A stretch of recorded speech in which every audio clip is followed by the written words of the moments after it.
നമസ്കാരം. സംസ്ഥാനത്ത് ആഭ്യന്തര വകുപ്പിനെ നോക്കുകുത്തിയാക്കി കള്ളത്തോക്കുകൾ വ്യാപകം. ഇടുക്കിയിലും പാലക്കാടും വയനാടും കള്ളത്തോക്കുകൾ അതിർത്തി കടന്നെത്തിക്കുന്ന പ്രത്യേക സംഘങ്ങളെ നിയന്ത്രിക്കുന്നത് ബീഹാർ മാഫിയയാണ്. വനമേഖലകളിൽ നായാട്ടിനും കഞ്ചാവ് കടത്തുന്നവരും ഇപ്പോൾ വ്യാപകമായി ഉപയോഗിക്കുന്നത് 25,000 രൂപ വിലയുള്ള തോട്ടക്കുഴൽ തോക്കാണ്. ലഹരി സംഘങ്ങൾ വാളും വെട്ടുകത്തിയും ഒഴിവാക്കി തോക്കുകൾ വാങ്ങിക്കൂട്ടുന്നതായിട്ടാണ് സൂചന. 1000-ലധികം പേർക്ക് തോക്ക് ലൈസൻസ് ഉള്ള ഇടുക്കി ജില്ലയിൽ അത്രത്തോളം തന്നെ കള്ളത്തോക്കുകളും ഉണ്ടെന്ന സംശയത്തെ തുടർന്ന് പുതിയ ലൈസൻസ് നൽകരുതെന്ന് ശുപാർശ ചെയ്തിരിക്കുകയാണ് സംസ്ഥാന സ്പെഷ്യൽ ബ്രാഞ്ച് വിഭാഗം. കഴിഞ്ഞ ആഴ്ച പാലക്കാട് കല്ലടിക്കോട് 2 പേർ വെടിയേറ്റ് മരിച്ചത് തോട്ടക്കുഴൽ തോക്ക് കൊണ്ടാണ്. മരിച്ചയാളുടെ ശരീരത്തിൽ നിന്നും തോട്ട കൊണ്ടുള്ള ഉപയോഗിക്കാത്ത നിരവധി വെടിയുണ്ടകളും കണ്ടെത്തിയിരുന്നു. വളരെ പ്രൊഫഷണലായ രീതിയിൽ തയ്യാറാക്കിയ വെടിയുണ്ടകളാണ് പോലീസ് കണ്ടെടുത്തത്. സമാനമായ തോക്കും വെടിയുണ്ടകളും ബീഹാറിൽ കൊള്ള സംഘങ്ങൾ ഉപയോഗിക്കുന്നതാണെന്ന് പോലീസ് അന്വേഷണത്തിൽ കണ്ടെത്തിയിരുന്നു. ഇതിനോട് യോജിക്കുന്ന കേന്ദ്ര ഇന്റലിജൻസ് റിപ്പോർട്ട് മാസങ്ങൾക്ക് മുൻപ് തന്നെ സംസ്ഥാനത്തിന് ലഭിച്ചിരുന്നു.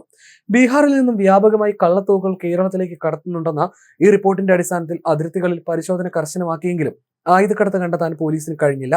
കേരളത്തിലേക്കുള്ള ആയുധക്കടത്തിനായി ഉത്തരേന്ത്യൻ മാഫിയ പ്രത്യേക സംഘങ്ങളെ ചുമതലപ്പെടുത്തിയിട്ടുണ്ടെന്നാണ് പോലീസിന് ലഭിച്ച സൂചന. ഇത്തരത്തിൽ കടത്തിക്കൊണ്ടുവന്ന കള്ളത്തോക്കുകൾ കേരളത്തിലെ വിവിധ ജില്ലകളിലേക്ക് മാറ്റിയിട്ടുണ്ടെന്ന നിഗമനത്തിലാണ് പോലീസ്. വടക്കൻ വനമേഖലകളിലെ നായാട്ട് സംഘങ്ങളും വിവിധ ജില്ലകളിലെ കഞ്ചാവ് കടത്ത് സംഘങ്ങളുമാണ് കള്ളത്തോക്കുകൾ വ്യാപകമായി വാങ്ങിക്കൂട്ടുന്നത്. ഹൈറേഞ്ചിലെ തോക്ക് നിർമ്മാണത്തിന് വർഷങ്ങളുടെ പഴക്കമുണ്ട്. കുടിയേറ്റ കാലത്തോളം പഴക്കമുള്ള നാടൻ തോക്കുകളും പലരുടെയും കൈവശം ഇപ്പോഴുമുണ്ട്. അനധികൃതമായി തോക്ക് നിർമ്മിക്കുന്നവരും നിരവധി ഉണ്ടായിരുന്നു. പരിശോധനകൾ കർശനമായതോടെ ഇവരെല്ലാം പിൻവാങ്ങിയതോടെയാണ് അയൽ സംസ്ഥാനങ്ങളിൽ നിന്നുള്ള തോക്കുകൾ കേരളത്തിലേക്ക് വ്യാപകമായി എത്തിത്തുടങ്ങിയത്. തമിഴ്നാട്ടിൽ നിന്നും കള്ളത്തോക്കുകൾ എത്താറുണ്ടായിരുന്നുവെങ്കിലും ഇപ്പോൾ ബീഹാറിൽ നിന്നാണ് കള്ളത്തോക്കുകൾ കൊണ്ടുവരുന്നതെന്ന് പോലീസ് പറയുന്നു.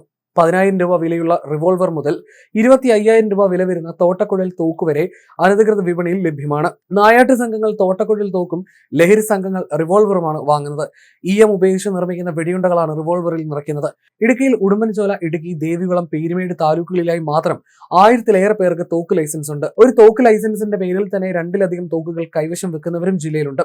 വൻകിട തോട്ടമുടമകൾക്കാണ് തോക്ക് ലൈസൻസ് അധികവുമുള്ളത്. എന്നാൽ അംഗീകൃത ലൈസൻസ് ഉള്ളതിന്റെ ഇരട്ടിയിലധികം കള്ളത്തോക്കുകൾ ജില്ലയിൽ ുണ്ടെന്നും പോലീസ് കണ്ടെത്തി.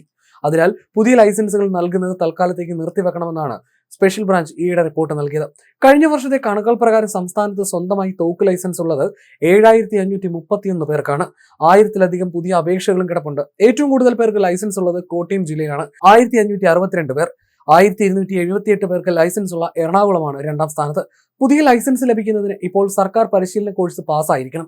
തോക്ക് ലൈസൻസ് ലഭിക്കാൻ ഒട്ടേറെ കടമ്പകൾ പിന്നിടണം. വനം വകുപ്പ്, ജില്ലാ പോലീസ് മേധാവി, റവന്യൂ വകുപ്പ് എന്നിവരുടെ റിപ്പോർട്ട് ലഭിച്ചാൽ മാത്രമേ തോക്കിന് ലൈസൻസ് ലഭിക്കുകയുള്ളൂ. അപേക്ഷകൻ വനാതിർത്തിയിലല്ല താമസിക്കുന്നതെന്ന് വനം വകുപ്പ് ഉറപ്പുവരുത്തണം. കേസുകളിൽ പ്രതിയല്ലെന്നും കുഴപ്പക്കാരനല്ലെന്നും തെളിയിക്കുന്ന റിപ്പോർട്ട് നൽകേണ്ടത് പോലീസാണ്. SIമാർ നൽകുന്ന റിപ്പോർട്ട് തള്ളാൻ ജില്ലാ പോലീസ് മേധാവിക്ക് അധികാരമുണ്ട്. അപേക്ഷകന്റെ സാമൂഹിക പശ്ചാത്തലം അന്വേഷിക്കേണ്ടത് തഹസിൽദാരാണ്.